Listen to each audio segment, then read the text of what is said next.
विनाशी त्रिकालदर्शी। रावण के अत्याचार से तीनों लोकों में त्राही त्राही मच जाती है। ऋषि महर्षियों और निर्दोष प्राणियों के संकट को लेकर देवताओं की चिंता बढ़ती जाती है। विष्णु महेश के साथ नारद, वरुण, इंद्र और वायु सभी देवता प्रजापति ब्रह्मा के पास आते हैं। रक्षा करे चतुरानन, रक्षा करे परमपिता। आंखें खोलिए ब्रह्मदेव, आंखें खोलिए। आप मौन क्यों हैं ब्रह्मदेव? क्या त्रिभुवन की कोई चिंता नहीं है आपको? क्या रावण के हाथों सृष्टि का अंत हो जाएगा? लंकापति रावण के अत्याचार से तीनों लोक संकट में हैं। देवता और ऋषि महर्षि त्राही त्राही कर रहे हैं। हाँ परमपिता, यदि समय रहते कोई निर्णय नहीं लिया गया तो इंद्रलोक पर तो रावण का अधिकार होगा ही। देवलोक का अस्तित्व भी संकट में पड़ जाएगा। लगता है कि परमपिता समाधि की स्थिति में है। हमें विनती करनी चाहिए। हे चतुरानन सृष्टि प्रणेता, हो प्रसन्न, हो प्रसन्न। हे ब्रह्मदेव, हे जगत पिता, हो प्रसन्न, हो प्रसन्न।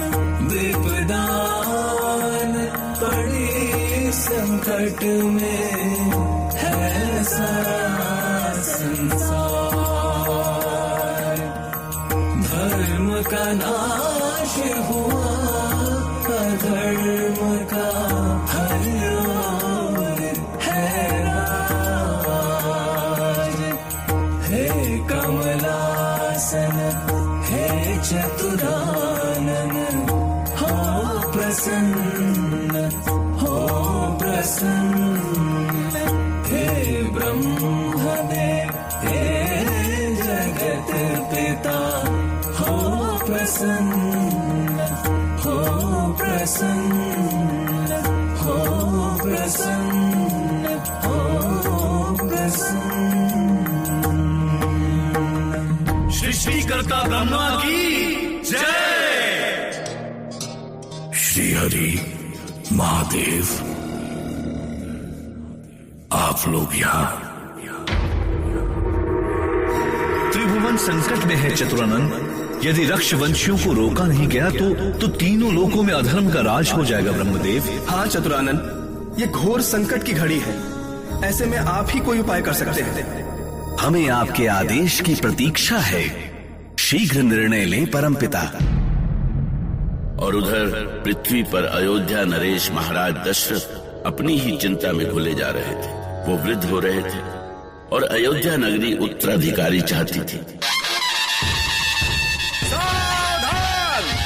परम प्रतापी सूर्यवंशी रघुकुल नायक राजाधिराज महाराज दशरथ दरबार में पधार रहे हैं। अयोध्या नरेश महाराज दशरथ की जय! अयोध्या नरेश महाराज दशरथ की जय! शांत शांत, आप सभी लोग शांत हो जाएं। हमने ये सभा अयोध्या वासियों की कुशलता जानने के लिए बुलाई थी, किंतु किन्हीं कारणों से हम आज की ये सभा नहीं कर पाएंगे। हमें क्षमा करें।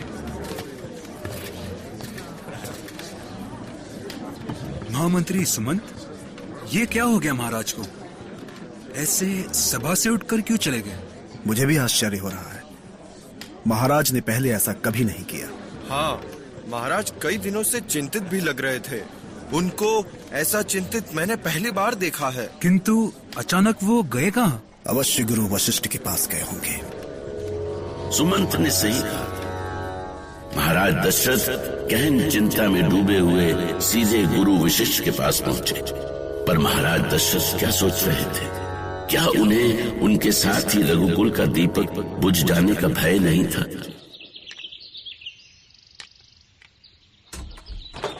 गुरुदेव वशिष्ठ को दशरथ का प्रणाम स्वीकार हो। क्या बात है महाराज, आप बहुत चिंतित लग रहे हैं। अब आपसे क्या छिपा है गुरुदेव, आप तो सब कुछ जानते हैं। जानता हूं महाराज, आपकी चिंता अयोध्या के उत्तराधिकार की चिंता है, अयोध्या के भविष्य की चिंता है, अयोध्या वासियों की चिंता है। किंतु गुरुदेव महाराज, मैं ग्रह नक्षत्रों की गति देख रहा हूँ और काल के गर्भ में छिपा हुआ अयोध्या का भविष्य भी देख रहा हूँ। इधर महाराज दशरथ की एक पुत्र पाने की चिंता थी, तो उधर देवलोक की चिंता थी रावण के पापों का अंत। और ब्रह्मा जानते थे कि इन दोनों चिंताओं का हल एक ही है, विष्णु का अवतार अर्थात राम का जन्म। और उन्होंने देवताओं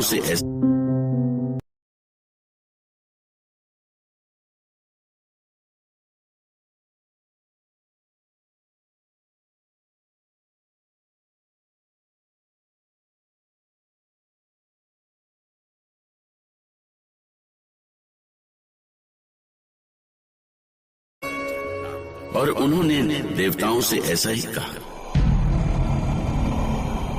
रक्ष वंश के अंत की नींव पर विधान के अनुसार आपको वेदवती और अनरण्य के शापों की रक्षा करनी होगी। अर्थात श्री हरि विष्णु को अवतार लेना होगा। हाँ महादेव, संसार पर जब जब संकट आया है, श्री हरि ने ही इसका समाधान किया है। आज भी श्री हरि ही हमारे सहायक होंगे। हमारे विधान के अनुसार श्री हरि को मनुष्य रूप में धरती पर जन्म लेना होगा। श्री हरि, अब आप क्या सोचने लगे?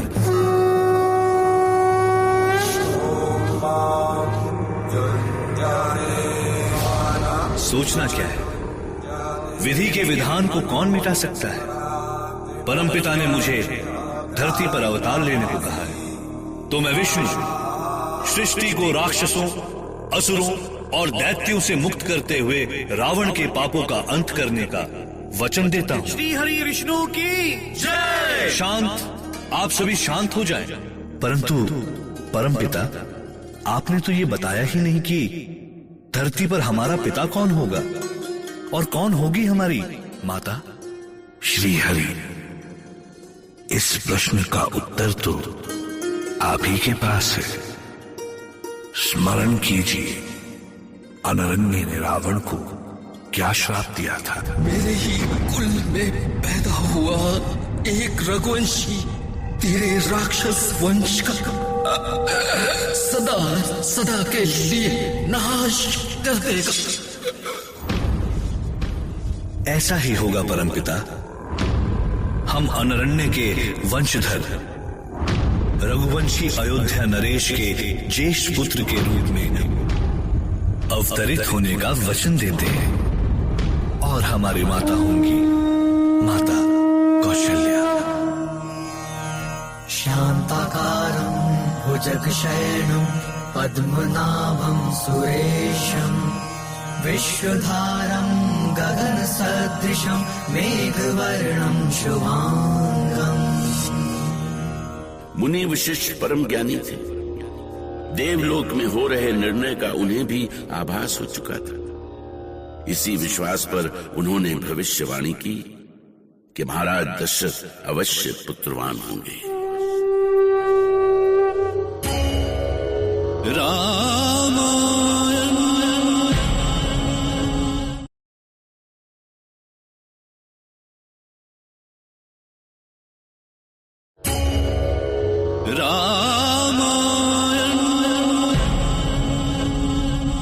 मैं काल हूं। गुरु वशिष्ठ की पुत्र प्राप्ति की भविष्यवाणी सुनकर महाराज दशरथ बहुत प्रसन्न हुए। ऐसा लगा कि जैसे डूबते को तिनके का सहारा मिल गया। और फिर अयोध्यापति महाराज दशरथ ने गुरु वशिष्ठ से पुत्र प्राप्ति की इस भविष्यवाणी को साकार करने का उपाय पूछा। किंतु ये संभव कैसे हुआ गुरुदेव? महाराज, दंडकारण्य की सीमा में स्थित उत्तर कानन में एक महान ऋषि निवास करते हैं। उनका नाम है ऋषि श्रृंग। वे बालपन से ही साधना में लगे हुए हैं। अब उनकी साधना पूर्ण हो चुकी है। उन्होंने यज्ञ की ऐसी विधियों की खोज की है जो असंभव को भी संभव कर सकती हैं। पर क्या वे हमारे लिए पुत्रेष्ठ यज्ञ करेंगे? आपके लिए ही नहीं महाराज, किंतु धर्म और पूरी मानवता के लिए अवश्य ही ये यज्ञ करेंगे। ईश्वर करे आपकी वाणी सच हो गुरुदेव। अयोध्या को उसका उत्तराधिकारी मिल सके। अवश्य महाराज, पर यह वाणी तो तभी सही सिद्ध होगी जब आप महर्षि श्रृंग से मिलने के लिए प्रस्थान करेंगे। सबको देते रहे जो सदा, आज वो झोली पसारे हैं। सबको देते रहे जो सदा, आज वो झोली पसारे हैं। पुत्र पाने की छालिए श्रृंग की कुटिया पधारे हैं। श्रृंग की कुटिया पधारे